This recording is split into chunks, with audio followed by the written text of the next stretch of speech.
This is Short-Term Rental Management, the show that is all about short-term rental property management with your host, yours truly, Luke Carl. Did you know that we're officially back in a buyer's market? That's right. Even though interest rates continue to rise, they are causing prices to fall. So there's finally room for you to do regular real estate investor things that we couldn't do for so long, like negotiate, make lower offers, ask for sellers to cover some of your closing costs. So it's a really great time to buy in terms of being able to get a lower purchase price and being able to negotiate. So if you're looking for your first or next short-term rental, it's a perfect time to reach out to us at the Short Term Shop. Let our team of agents in any of our true vacation market destinations help you find the perfect investment. Jump on over to theshorttermshop.com and click Get Connected to get started. We are brokered by eXp Realty. See y'all over there. There he is. There you are. I found you. You look great. Let me soak it in. Looking good. Mr. Yak. Let me give you a little quick introduction and then I'll allow you to introduce yourself. But first of all, you're from Mississippi. Not originally, I don't think, but you have a massive Mississippi connection, which is, I never dreamed, being a guy living from Nebraska that moved to New York City and lived there for a really long time, that I would end up having so many of these Mississippi folks in my life. But I do, and I've loved every single one that I've ever met. Every person from Mississippi. I have a house in Mississippi. My wife is from there. Just a fantastic dude in general, although you're living these days in the great state of Georgia.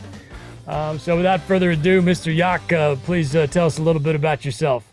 Well, I appreciate the intro there, Luke. You're too kind. And yeah, for sure. Being from Mississippi, I guess it's a blessing and a curse. You know what I mean? And you're originally from Nebraska, right? So you kind of, you grow up and you see some stuff, hard life. You're kind of accustomed to different things that other people don't see. And, steel sharpens steel, And for sure, I'm, proud to say that I've, spent most of my life in Mississippi, but now I've been in Georgia a long time. And this is kind of, I feel like my place to be. And you've been in real estate in some capacity for much of your adult life, correct? How did that career begin, and where are you now? Man, it's kind of been all over the place, to be honest with you. I mean, even in one of my previous jobs, we were constantly looking at properties for recreational use and things like that. And at that point in time, quite frankly, I was just working in video production and things like that. But working for some television networks. And you get, around the trading and selling and buying of land. So I've been around that originally, big ranch style properties, if you will. And then I started doing some other work, some advertising, working for some social media companies. And I had a bunch of people coming to me wanting to run real estate ads. And, eventually they would come back to me, giving me more money to run these ads for them. And eventually I said, I'm no dummy. And I said, maybe I'm doing something wrong here. Maybe I should run these ads for myself. You know what I mean? So I went ahead and I just got me a real estate license and went from there. So that's quite frankly the long and the short. And the way I got involved with the Short-Term Shop, Luke, as you know, I just happened to be good buddies with your father-in-law. Yeah, great man. So he's a great man. He is. I look up to him big time. He's a great dude. But yeah, so just full disclosure, you sell houses for the shop. You're a full-time real estate agent, and that's how I know you. You came through our. I think Avery probably was aware of you at least previous to that because of the Mississippi connection. Of course, Avery's dad.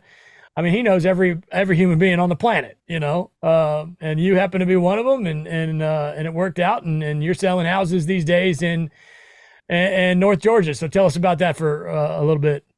Yeah, so kind of the ground zero for the STR market in North Georgia would be Blue Ridge. That kind of is my market. There are some little surrounding towns, much like, all these kind of markets have, these little satellite towns around them, whether it's Ellijay would kind of be the bigger town around Blue Ridge, but Mineral Bluff, Morganton, Cherry Log, of course, places like that are all places that we service. And it's a very interesting place for, I love it because it still feels like small town America, very classic Americana that I think some of us, that are here all the time, we become callous to it. You know what I mean? Like if you live at the beach the whole time, if you're on 30A all the time, you don't appreciate it as much as a lot of other people do, and people come up from Metro Atlanta. We're about 2 hours away. And I have clients say, they come up and there'll be a cabin looking at houses and it'll be on 0.75 acres. Okay. And they'll be like, man, this feels remote. And I'm like, I grew up on 45 acres. When I grew up in the Mississippi Delta, we had 45 acres was my backyard. And again, I'm looking around, but it's all about perspective. These guys, you've got people that come from Metro Atlanta and live their whole lives in 800 square foot condos, on the 35th floor, and 3/4 of an acre feels like forever for them. So it's kind of awesome to introduce people to that. Is there you named several areas in several sections of the area? Are there certain areas that are more short-term friendly, or they're all pretty friendly, am I just going in there and kind of picking the one that I like the most, or how does that work? Yeah, so far a short-term friendliness, and I don't want to get into civics 101 here, but Fannin County and Gilmer County, when you get out of the city limits, there's really no restrictions. Just buy the license and go. It's $250, and it's only been $250 in Fannin County for 1 year. I mean, until now, it's been $25 a year for that. And I think everybody at City Hall and the tax assessors were scratching their heads saying, how can we make an extra buck? And the guy that said, let's raise the prices on this probably got a raise. But yeah, that's really it. You're out in the county. You do have to kind of, deal just like anywhere else on this planet, whether it's Blue Ridge or 30A, you may have some HOA regulations that you have to deal with, but 98% of the communities here don't really have any restrictions whatsoever. Just be communal, be nice, take care of your place, and everything's good. So when I'm shopping around in these areas, I guess how many square miles are we talking here? How big of an area? Great. That's another great question. I tell people, let's keep it simple. Look at the center mass of Blue Ridge. It's roughly the McDonald's there. I tell people drop a pin there. And if you can be within 15 driving minutes from that, you're going to be in pretty good shape. 20 in some instances, if it's an easy 20-minute drive, a 20-minute drive through the mountains, on a little winding dirt road feels a lot different than just 20 minutes getting on the highway and shooting into town. So I tell people, try to keep it around 15 driving minutes in just about any direction. There are some areas, Double Knob, Cassius Valley, and that let's just be honest.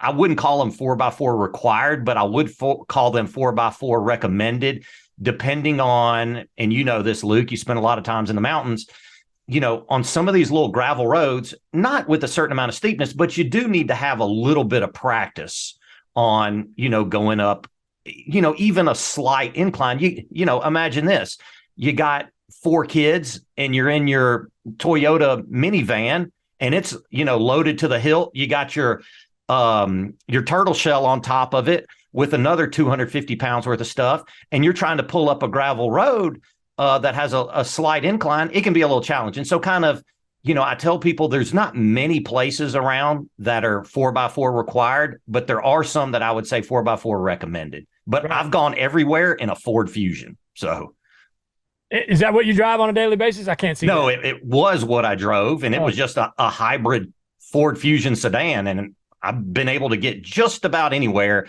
assuming, it wasn't muddy or slick, with ice. What are you driving right now? A Subaru. Oh, really? I fancied you a pickup guy.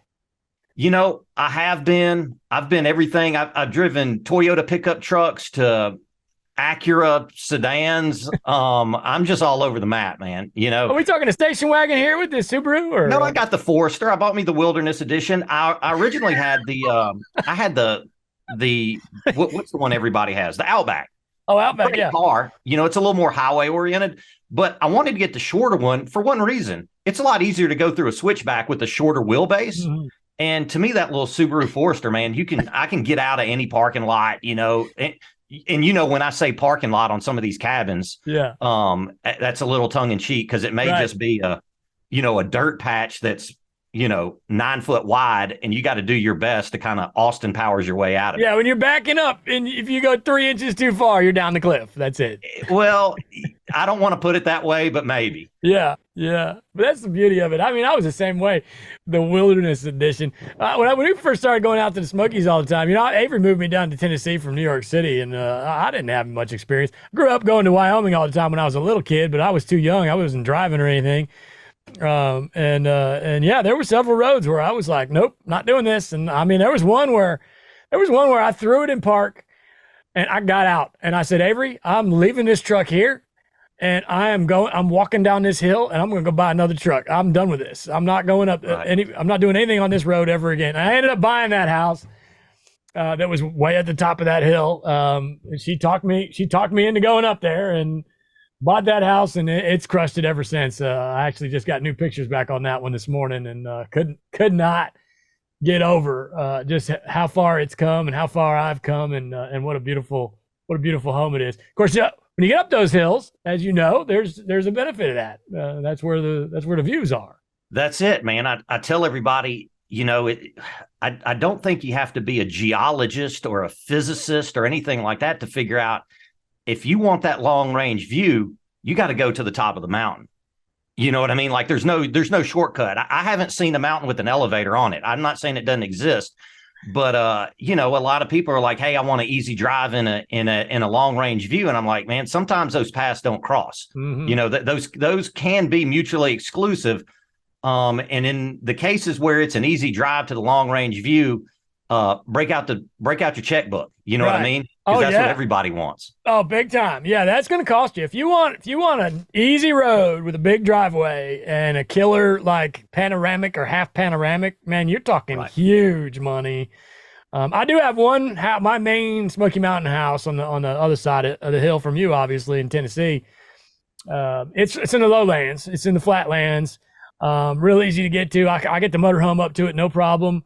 A big driveway, and it does have some views, but it's not, one of these go up the mountain views. I mean, it's a whole different thing down there where, yes, I can see a mountain over here, and I can see a mountain over here, and I can see a mountain behind me, but I can also see like 48 houses between me and the mountain, Right. So to climb, what is it? To see the world, you must climb the mountain, right? That's it. And you know what?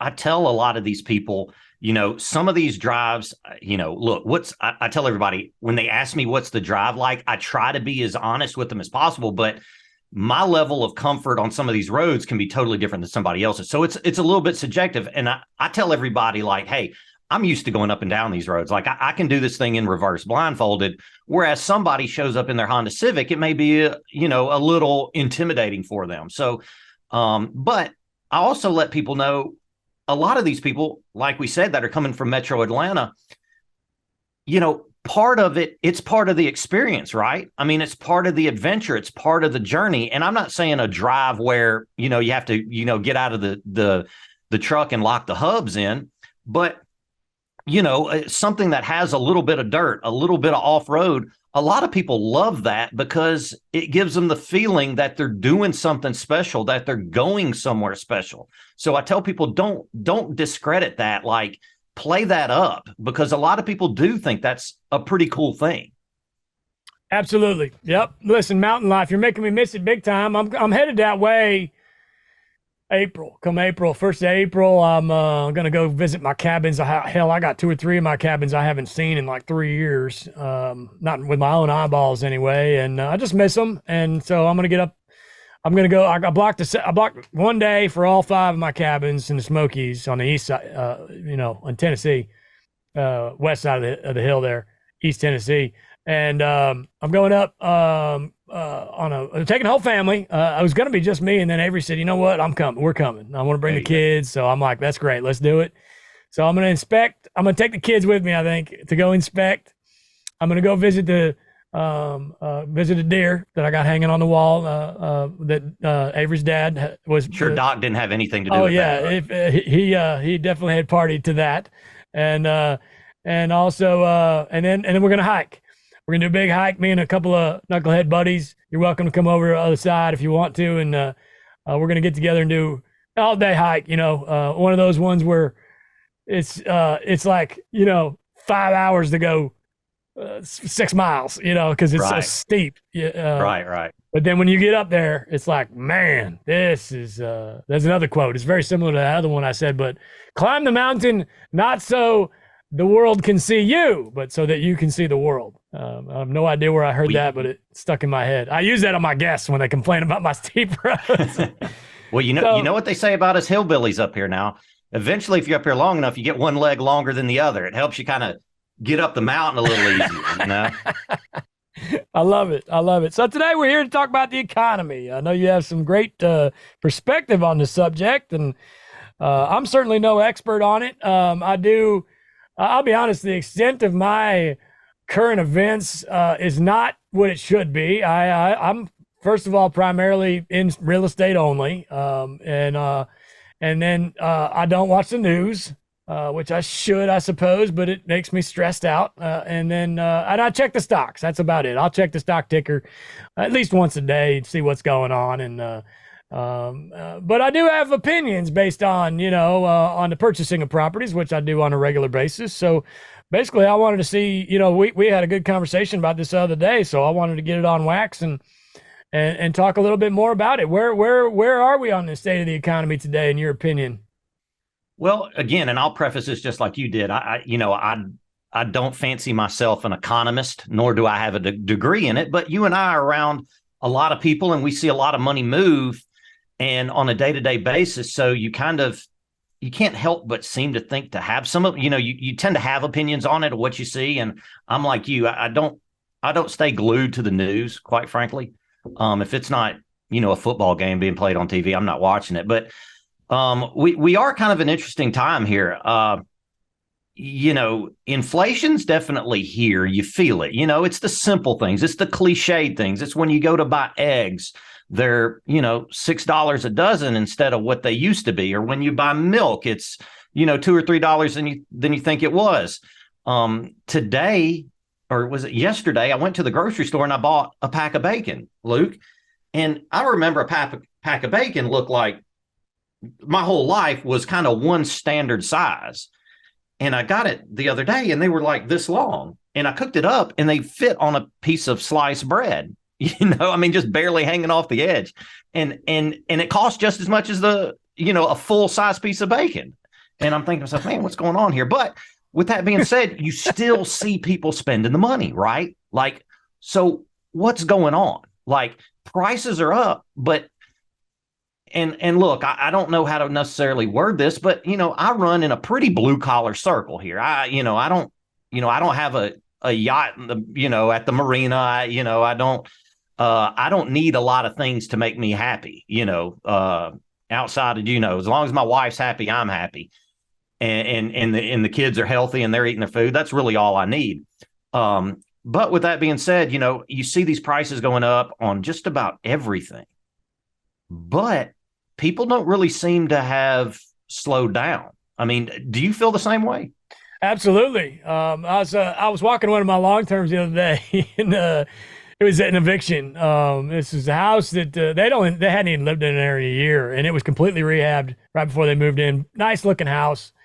Head to toe, man. I did everything in that thing: floors, countertops, did butcher block, painted it, new roof, new HVAC. Whole 9 yards. It looked great. And these folks, it didn't work out. Sometimes it just doesn't work out. And they weren't in there. They weren't in there a year. I think it was maybe 9 months. And they got evicted. They bailed. They bailed once the paperwork got filed, which is usually what happens. Right. And so I went and walked it. And I opened the fridge and there was 24 eggs in there. And I was like, well, hell, they could have paid a month's rent with those 24 eggs, That's right. And so, things are expensive. And I think that is the perspective of the entire nation is it's going to take some time, I think, to kind of catch up to this because, you go to Subway when we were younger, I think we're about the same age.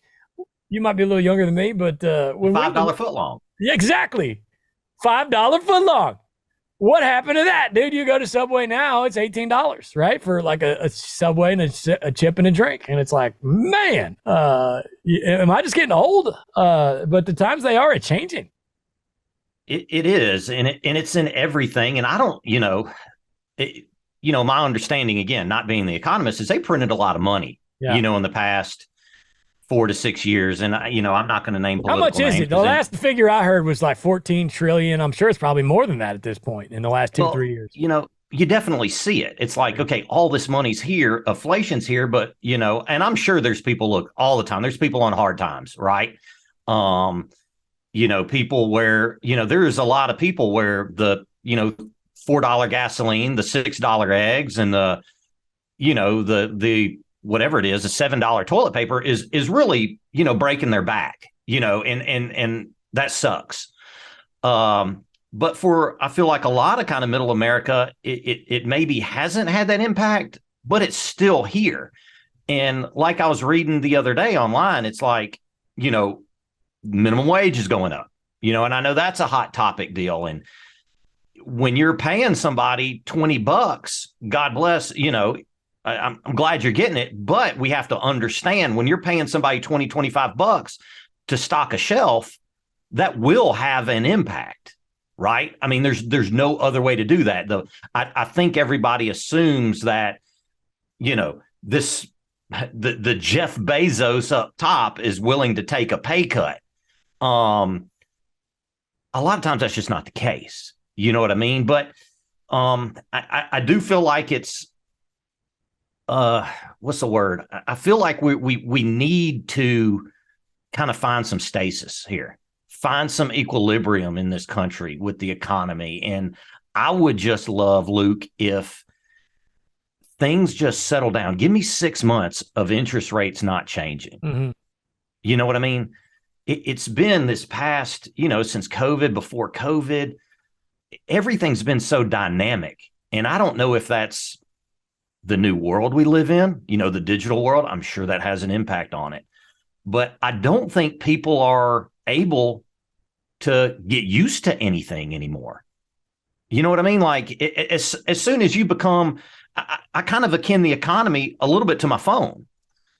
As soon as I get kind of accustomed to something, well, shit, man, here comes another update. Yeah. You know what I mean? I got to learn the thing all over again. Yeah. Yeah, no, it's perception, and really in the grand scheme of things, people are just not that smart. I mean, I learned that with my guests, especially when they're on vacation. What I'm getting at here is, God bless them. I love my guests. I love people in general, but people, especially when they're out of their element, they just don't know what the hell's going on. And I think everybody's out of their element right now. You go to the grocery store and it's like 3 times as much as it used to be, and you're like, oh my God, I can't afford this. But isn't it? I mean, is it the truth? Is possibly that it's the exact same amount as it was 2 years ago. It's just a different number. It's a different. It's just got a different context. Really, is all it is. And I agree with the interest rates. That's a hot button topic, especially in our world. We deal with real estate all day, every day, and I'm buying real estate all the time. And the numbers have been affected majorly. I got to run numbers on a house that I was buying a year ago. Let's say it's a single family long-term rental for $150,000 and I was at 4% interest. Well, now, excuse me, I'm at 8% interest and my cash flow has gone down big time. And not only that, but let's say, look, I did the math on this. I think it was an 8 to 10% difference, right? So, if let's say I bought a house, 5 years ago with a commercial mortgage at 4% on a 20-year note. 5% fixed, a 5-year fixed on 20-year AM, right? And then 5 years goes by. Let's say today's 5 years. I bought it 5 years ago, 4%. So I've paid down 1/4 of the loan at this point because it was a 20-year note, 5 years. And I'm going to refi or, redo my loan, whatever you want to call that. And the bank says, cool, we can do another 5 years on the remaining debt, which is 75% of what it was to begin with. And but your interest rate's 8%. So now my monthly payment, even though I paid down 1/4 of that loan in 5 years, my monthly payment is 8% to 9% higher than it was when I had the full 100% loan amount and the 4% interest. Now, am I sitting here saying, oh my God, this stinks, I'm never going to buy a house again? No, what I'm doing is I'm sitting here saying, okay, the shit's changed. And I need to get out there and figure out how I can tweak things, how I can make the numbers work a little differently. Is it that I have to wait for the sellers to get more realistic? Yeah, I think that's a big part of it. But I think if you're sitting around waiting for that, you're never going to close anything. If I'm not closing anything, I'm not doing my job. I mean, Avery's going to be there like, dude, when's the last time you bought a house? Because if we're not growing, we're dying. We're like fruit. We're just like an orange. If that thing ain't on the vine growing and ripening and looking beautiful, then it needs to be eaten. And if I'm not growing as a human, I'm going to get eaten alive. So I've just been out there finding ways to adapt and adjust. It's like you're a quarterback and you're on the line and they're about to hike that ball and you see this big giant dude. Of course, I'm a Cornhusker and you got some dude from Mississippi State. We don't play each other, but I don't even know if you're a State fan, but you got to call an audible. It's time to call an audible because that dude's about to come and crush you. And you can keep doing the same play you were going to do before and get crushed and break a leg. Have this 400-pound dude rip your head off, or you can call an audible and get first down. And I think that people are just having trouble adjusting. I'm definitely having trouble adjusting, but I'm doing the best I can, making little tweaks here and there. If you want to buy a short-term rental in one of the best vacation markets in America, you're looking for the Short-Term Shop. They are the experts in the vacation rental space. Their team of realtors are fantastic. And if you use the Short-Term Shop to buy your home, you'll have access to free classes with me to teach you how to get your property up and running. Join us at theshorttermshop.com, brokered by EXP. And here's the kind of the reality, and back me up if you think the same, is the volatility and variability in real estate. It's what gives us a chance, right? It's just like the stock market. If everything was just a constant, you and I wouldn't have a chance to buy these homes because Wall Street would be buying them before we even, could sniff them. If it was a guaranteed lock, 100%, sure enough deal, nobody's buying, I'm going to make up a name here, but let's just say Google. Okay. Google's a great stock to own, but there are times when it's not the best time to buy Google. You know what I mean? No different than real estate. So, I understand people's trepidations and the intimidation that there is in buying real estate. But if we didn't have this tide going up and down, people like you and I and all of our clients, we could never get in this game. You know what I mean? If it was just a guaranteed 100%, you're going to make 20% cash on cash every year. The value of your property is going to go up 5% every year. If it was a given, dude, we wouldn't be in this game, man. It would be too rich for our blood. 100%. And you hear the word when you get on this subject, you hear the word risk. Right. Well, that's a especially when you're sitting at the dinner table with your family and the greater population doesn't really understand. Like my folks, God bless them, they're amazing, but they do not understand buying a house and making money with it, because we're talking boomers here that my grandfather went to World War II and my dad went to Vietnam and they didn't have money to go buy a house that they weren't living in, which you and I know. Well, as people that are in real estate, we know that it's probably smarter to buy the house that you're not living in and rent the house that you are living in so that you can make some dough off the one you're not living in and gain that equity, et cetera. But, I can't go to the dinner table and say, hey, I bought this house and I'm going to rent it out because they just, it blows their mind. You know what I mean? Right. And so I don't remember what the hell my point was, but. Well, no, but look, you're absolutely right. And when I first got into this, working with you guys, I can remember talking to older generation, people in their 60s, 70s, and even their 80s, that own these cabins in Blue Ridge. And they honestly thought and they would turn it over to a rental management company because look, until you and Avery kind of cracked the ice and made this thing what it is, there wasn't a lot of self-managers, at least not in my area up here. Everybody, it was, give it to rental management A, B, or C, figure one out. Yep. Whichever rental management company employee was at your church is who had your listing. And it's still like that. It's still like that for 90% of homeowners. Sure. But my point being is what's so crazy is there's people that have these, a second home, a cabin or whatever it is in Blue Ridge. And especially the older you get, I think this mindset is still there, is if they're able to make $1 more than the mortgage payment, I've had people feel guilty, like they're stealing money from people, like they're doing something illegal.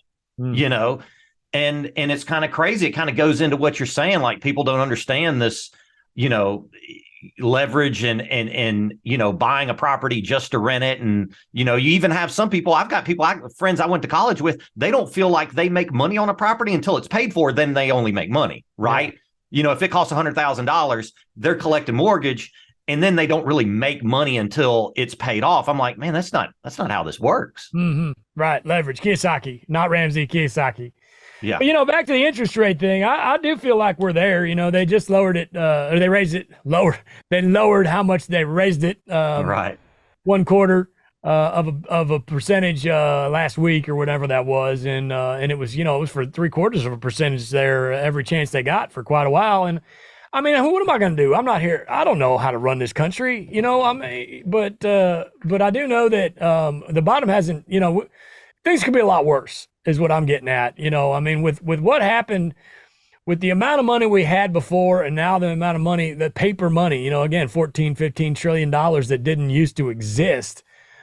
Things could be a lot worse, and how am I to know if that's how they should have handled it or not? I mean, you got to remember 2 years ago, 3 years ago now, we were all living in our homes in fear. Like, oh my God, can I ever leave my house again? Nobody was working. I remember my housekeeper, we had a housekeeper once a week and she couldn't come over because we weren't allowed to be around people and we had a newborn. And so I was paying her anyway. And honestly, that's kind of exactly what the government did. They started paying people anyway. And now I think they're doing their damnedest to try and catch up. And again, I'm not here I don't in any way want to turn this into a political conversation, but I do look at the stock market. I'm looking at it right now. And yes, it has been, way more wavy than normal in the past year or so. But in my opinion, it's hanging in there. Things could be a whole lot worse. Absolutely. I mean, like I said, I know there's people that are getting crushed. It sucks. And there's a lot of people that kind of came out of this, on top of the game, you know what I mean, in better condition than they went in. And it's kind of hard to figure that out. But in life, you're always zigging and zagging and trying to figure out, I tell everybody, you want to be kind of like water and run downhill and find the easiest, slickest way to get down the path and get to the finish line. I think that's all what we all want, and taking on some of these risks. And if there weren't risk involved, and if the risks weren't there, again, it would push regular dudes like me and you out of the picture. You know what I mean? And here's nothing. Here's another thing. Let's talk rents. So this is something that's been brought to my attention a lot lately. You want to talk about interest rates being high, mortgage rates being high, and purchase prices being high. But man, these rents, it seems like it's working. It seems like whatever the hell these people that are a lot smarter or at least definitely a lot more in control than I am. Because man, for instance, I got a 2-bedroom in the Smokies, the one that's got that deer hanging in it, and I've had that. It's the second longest running Airbnb in the Smokies, the first of which I also own. And because Avery and I were early adopters, and I've been on Airbnb. My profile says 2012, and it really didn't become a thing until about 2011. It was a company in 2007, but it got put on the map in 2011. Now, of course, Verbo's been around a million years. I'm not trying to say I invented any of this stuff, right? But Anyway, long story long. Yesterday I got a booking on this little house, and it was $250 a night. And I texted Avery, and this is not something she we don't really she stays out of my business. She's got her business, I got my business, but this, I was like, Avery, step back and think about what I'm about to tell you. I just got $250 a night at Misty, is the name of the Led Zeppelin song. And and it was in June. That was another factor there, right? Look, now I'm going to dabble in pricing here a little bit, but June booking for $250 a night. And in my brain, the first thing instantly, which is the right thing, is that my price is too low. How in the hell am I getting a June? This is February. Why am I getting a June booking in February on a 2-bedroom, right? Now on a bigger house, big giant house, maybe you got your prices right. Okay. Maybe I'll take something that far out and be okay with it. But this is a tiny little house. It's really only one real bedroom. It's got a second loft, and it's 1,300 square feet, and 2 bathrooms. And so I'm like, my price is too low. So I went and looked. I'm like, damn, it was like $1,200 or something. So I was like, I got to go see how many nights this was. And it was like, I don't know. The math worked out to $250 a night. Rents only. I'm talking no fees, no bull, none of that. No cleaning fees, no taxes. Nightly rent was $250 a night. And I'm like, Avery, you got to look at this. This is just blowing my mind. Back in the day, when I first bought that house, it was like probably a year or two into it, I was hoping and praying to get $199 a night at Christmas, right. The most expensive week of the year, on par with 4th of July maybe, but really for all purposes, the highest price night of the year. Now, this was only maybe 5-6 years ago, and now I'm dropping $250 when I didn't even want it. I'm like, dude, the only reason I'm getting booked in June right now is because my prices were too freaking low, right? And then I actually had this conversation with a friend of mine, with a running buddy of mine who owns a cabin in the Smokies. Yesterday morning we went running. And I told him, I was like, dude, my little 2-bedroom got $250 in June. He looked at me, he was like, because he's newer, right? He's only had his cabin for like a year. And he's looking at me like I'm some old dude that doesn't know how to rent his house because my rents are too low. And I'm like, man, it's perspective. I still have that $199 Christmas somewhere rolling around in my head. Right. And I still accumulate that. I still associate that with success. And now I get $250 in a Tuesday in June, 4 months out or whatever it is, 5 months out. And I'm like, it's blowing my mind a little bit. So it's time for me to raise the prices of my eggs. Yeah. And I can totally see where you're coming from on that, where, some of these rates, they're going up, and, especially cleaning cost and everything. And, we've got, we all got great, cleaners that kind of help us. I tell everybody, and you can probably vouch a little bit on this, as a host, when you own these cabins, you're kind of just a financier, right? You're kind of behind the curtain. The people really running it, so to speak. I mean, yeah, we're hitting buttons on an app and logging in and cashing checks, but your cleaning lady or person, and your handy person and all them. I mean, they're the ones turning the screws and kind of getting it done, and are a valid part of this whole deal. But it's so interesting to me how much all of this has grown in such a short period of time. I mean, Luke, let's talk about this. This is 2023 here. Think about what you're paying your cabin cleaner today. What were you paying them in 19? Yeah. Has it doubled? Yeah, it's definitely doubled. It's definitely doubled. And good for them. You know what? If there's people we create, if you're able to kind of create this, this business model where it's taking care of a lot of people, it's awesome. But I think it also kind of goes into, how much money, to take this back into the economy, how much money is floating out there that's just getting thrown out every place, and we want to do a lot of hand wringing about inflation, but we also got to understand that it's in some of these instances, it's giving people a better life. And I don't know if that's the humanitarian in me or what that says that. I'll probably get crushed by an economist or, a hardcore, capitalist. I kind of find myself to be kind of in the middle of every, thing there is out there. But do you kind of agree with me that there is kind of a yin and a yang to all this? Yes. And further on the housekeeper thing, God bless them, first of all. And when Avery and I first started, it was unheard of. We would call around I don't even know how we were finding these folks, honestly. It was mostly enemy method, asking our neighbors, hey, you got a cleaner? That's how I hired my first probably 3 or 4 cleaners.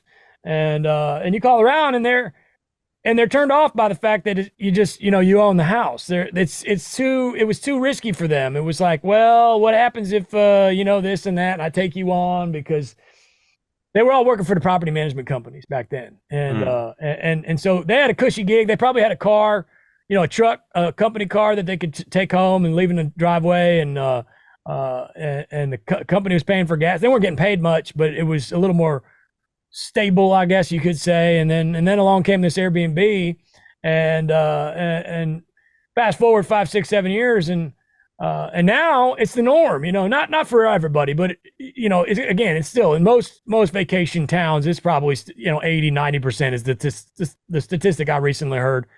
Property managed, right? Where I even mentioned 38 a couple times. That's where I live. I'm here now. I live in one of these vacation towns. You live in one of these vacation towns. We're very we're connected to the community. I'm raising my kids in a vacation town, which is not normal. There are very, very few kids being raised in my little area. There's only 8,000 people that live here, anyway, so now you call up and looking for a housekeeper, they're excited. They're like, oh, sweet. I don't have to work for that stupid property manager anymore. Right. But they are still going out on a limb. They don't know if you're going to be any good at it. And especially if you're brand new.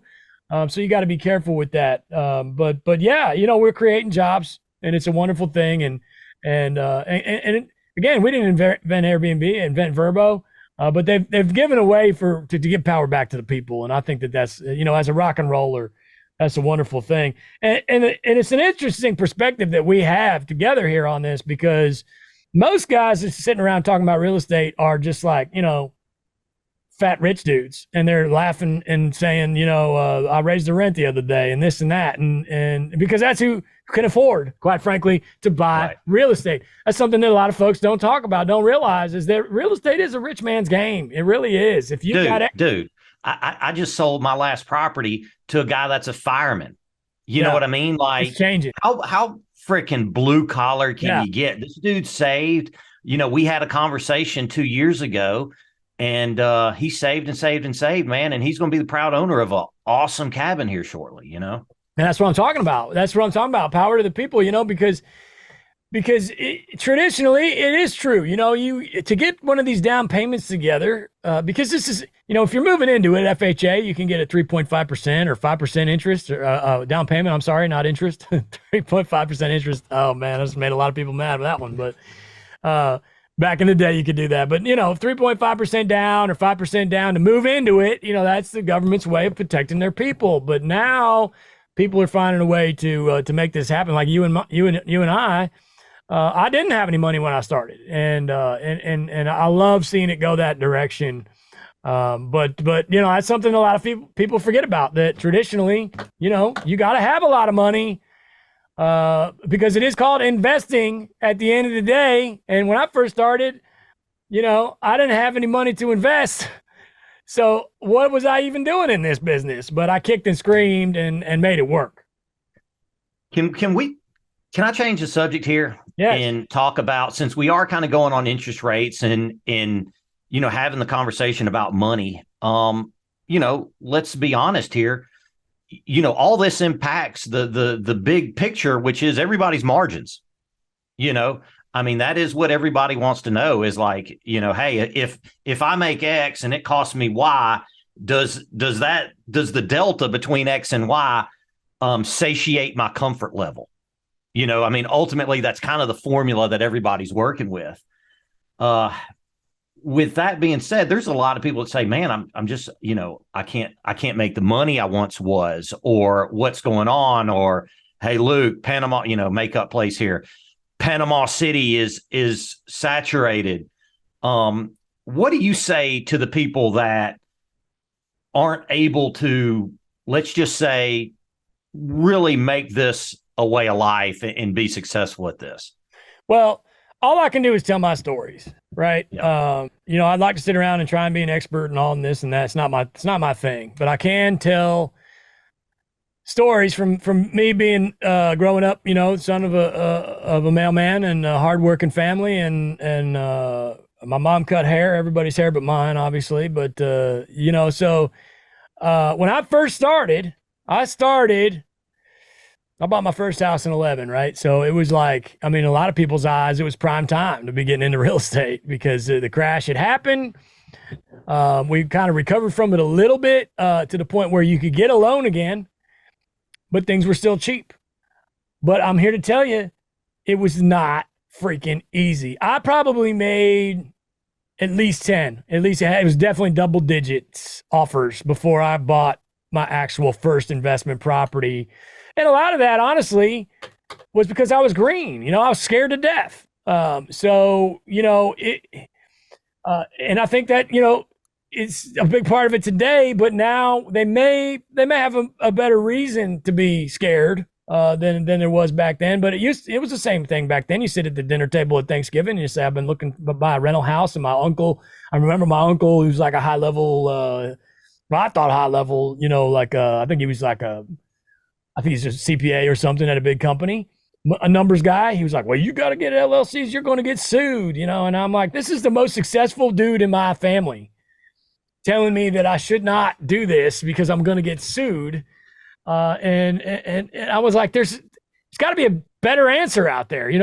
First thing I learned was not just stop talking about it to people that don't understand it. Cause they're, what's the point? What's the point? That's the same thing with running. I'm a big runner. And if I get around a bunch of people that are not runners, man, I can talk about running all day, every day. But if you don't run, it is the most boring, ridiculous, waste of time subject on the planet. So, when you're sitting there saying, when you're, oh man, I shouldn't do this, the economy, the rates and this and that, and this guy's telling me I shouldn't do this and that, you're surrounding yourself with the wrong people, is my opinion. And am I closing a million deals? No, I'm at a different point in my career at this point. I'm trying to decide, do I start paying things off?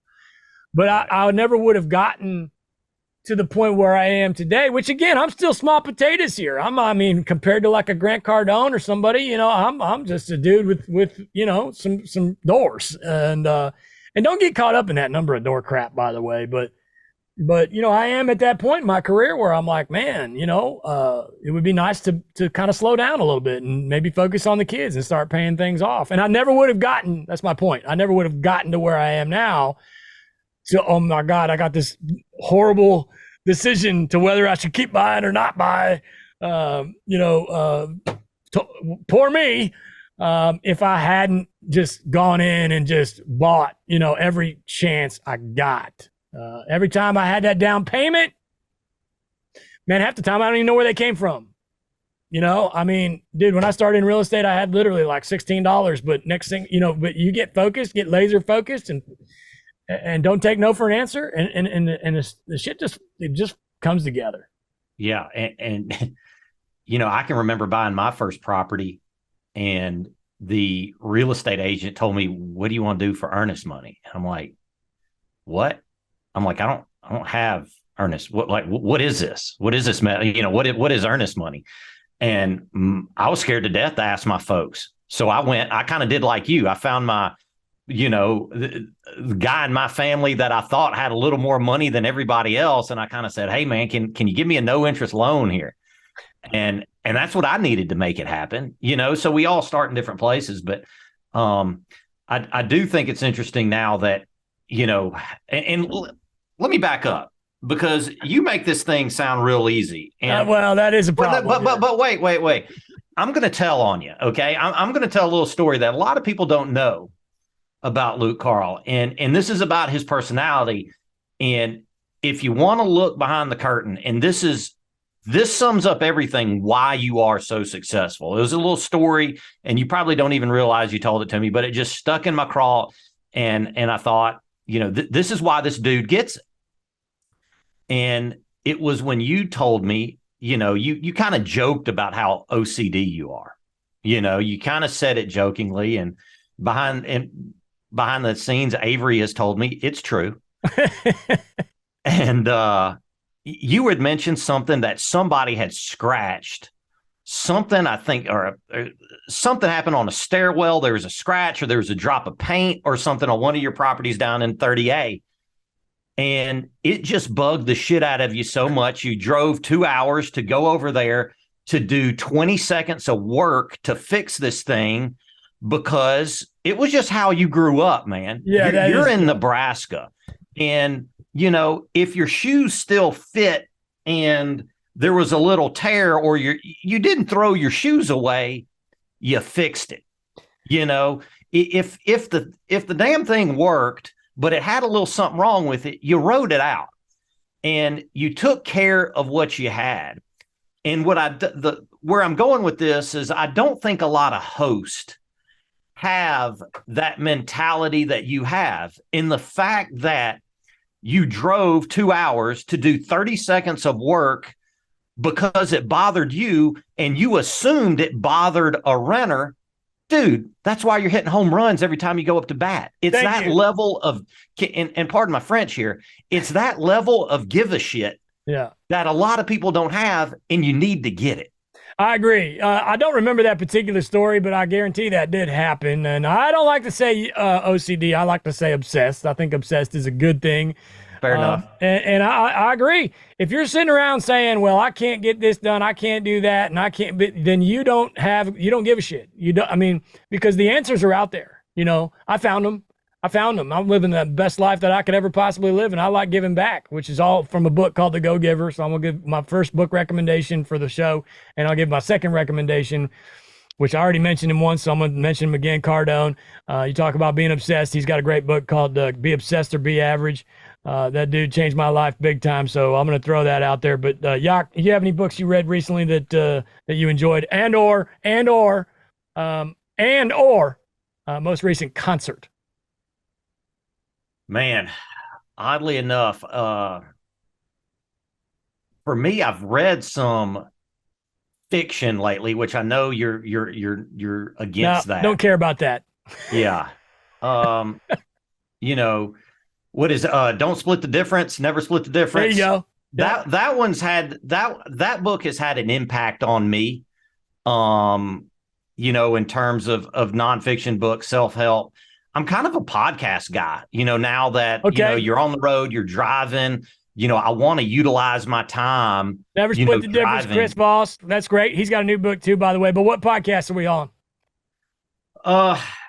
Man, I'm all over the place. It's kind of now where I'm learning kind of economics, to quite honestly, because I like to get a sense of what's kind of coming downhill and the traction and not necessarily traction, but what are we looking at? And it's a lot of hot air, Luke. I don't want to give anybody any props on anything, because some of the stuff, to me, some of these economists, I feel like, are just as valid as people, claiming they've seen UFOs, But look, I challenge everybody, and we all have our feet kind of entrenched in our political stance or religious or whatever it is. I like for people to get out of their comfort zone. Probably, I would say over 50% of the stuff that I consume is not within my wheelhouse of what I believe in, but I want to understand other people's point of view. To me, that is absolutely critical. I think that makes you a better person. I think it makes you understanding.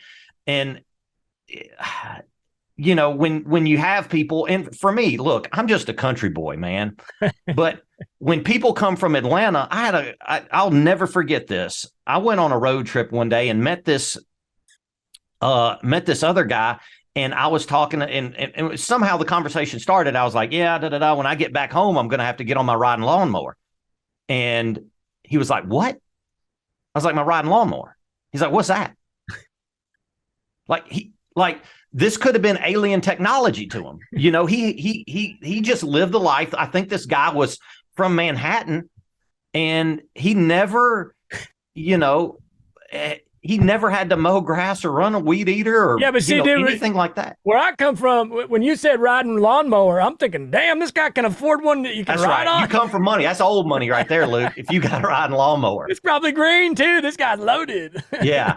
No, but, we had a riding lawnmower. I'll never forget the day. We had a push mower for the longest, that old Craftsman that we got at the Ace Hardware. And then eventually we went down to the Sears and got us an MTD riding lawnmower. I'll never forget it. Greatest day of my life. It cut my work down. And, I was just like, we've made it. We've made the big time. See, when I was a kid, we never had a lawn big enough you couldn't even ride on it. It was always, and then when eventually Avery and we bought our first house in Tennessee, and I was like, I've made it. And my dad, God bless him, my housewarming gift was a riding lawnmower, and we bought it used on Craigslist back then. Everybody used Craigslist, and I told Avery yesterday. I gotta be honest. I kind of miss mowing the lawn because now we're down here in 38. There's, you get this much grass and it's a luxury. But right. Most recent concert, anything? Well, because I know you got that Tool poster behind you. I know you've seen them. I'm a huge Tool fan. I went to their last stop here, which was a few years ago. I haven't been. I'll be honest with you. The last thing I'm doing. So I got a 7-year-old boy who is now ate up with wrestling. Okay. And not Greco-Roman. I'm talking, Stone Cold, Rock, Hulk Hogan, all the works, whatever, right. All the newest characters. So every 6 months they swing through Atlanta, and I'm getting drugged to the State Farm Arena, and I have to take him to see Roman Reigns or whoever's on the top of the food chain there. So that's what matter of fact, we went during Christmas break. So no concerts for me either. I think I went to 2 last year because, I'm going to Baby Shark. I've got little kids. So, well, we're catching up to you. I got a 4 and a 2. So almost 5 and 3.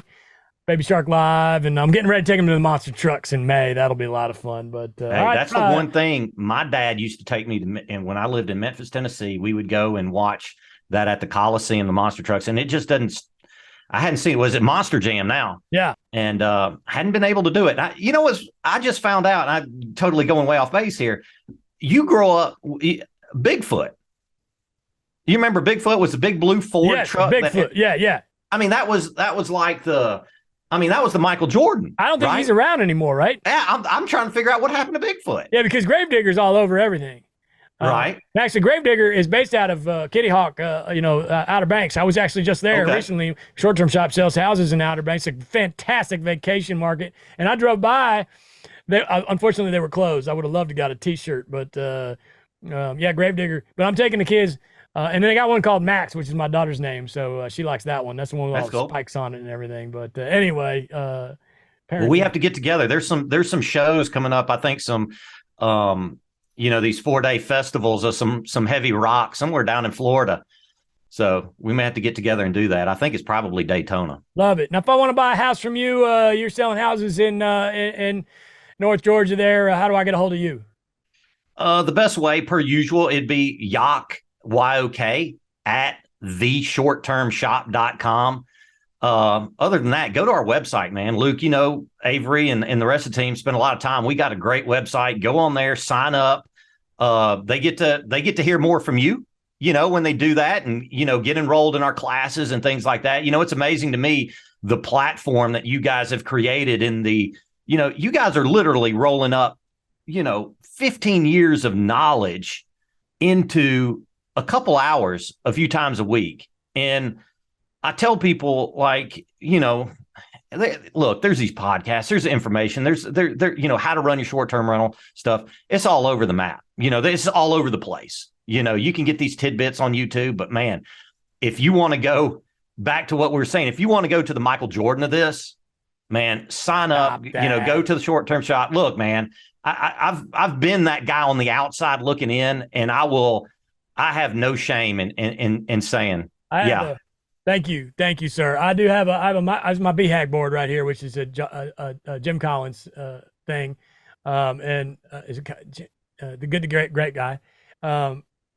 My big, hairy, audacious goals, and I have a quote: "Failure is the reason for my success." Michael Jordan. So that's it, man. You've locked in, you and Avery, and I think a lot of the people you've surrounded yourself with. We all kind of have that that killer mentality. We want to, you know, turn these small time investors into real winners and control of their life and live a lifestyle that they probably never had the dreams that they could do.